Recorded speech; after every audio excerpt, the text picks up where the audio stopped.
berjudul Seonggok Jagung di Kamar, penulis W.S. Wendel. Seonggok jagung di kamar, dan seorang pemuda yang pulang sekolahan memandang jagung itu. Sang pemuda melihat lada, dia melihat petani, ia melihat panen. Dan suatu hari subuh, para wanita dengan gendongan pergi ke pasar, dan dia juga melihat suatu pagi hari di dekat sumur gadis-gadis bercanda sambil menumbuk jagung menjadi maizena. Sedang di dalam dapur tungku-tungku menyala, di dalam udara murni tercium bau kue jagung. Seonggok jagung di kamar, dan seorang pemuda, ia siap menggarap jagung. Ia melihat kemungkinan otak dan tangan siap bekerja. Tetapi ini seonggok jagung di kamar, dan seorang pemuda tamat SLA.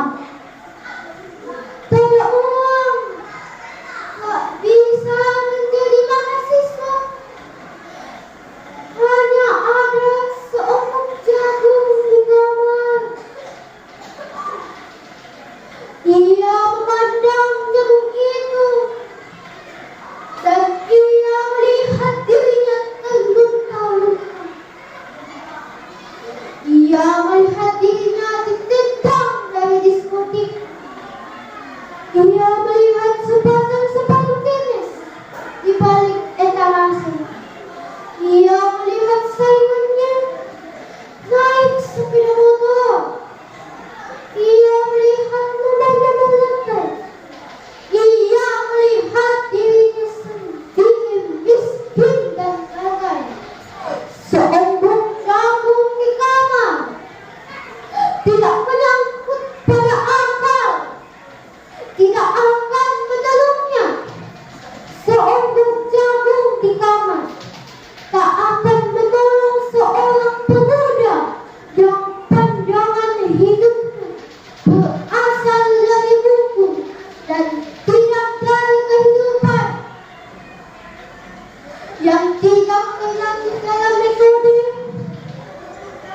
dan hanya penuh hafalan kesimpulan, yang hanya terlatih sebagai pemakan, tapi kurang latihan bebas berkarya. Pendidikan telah memisahkannya dari kehidupan. Aku bertanya, apakah gunanya kehidupan bila hanya akan membuat seseorang menjadi asing di tengah dengan persoalannya?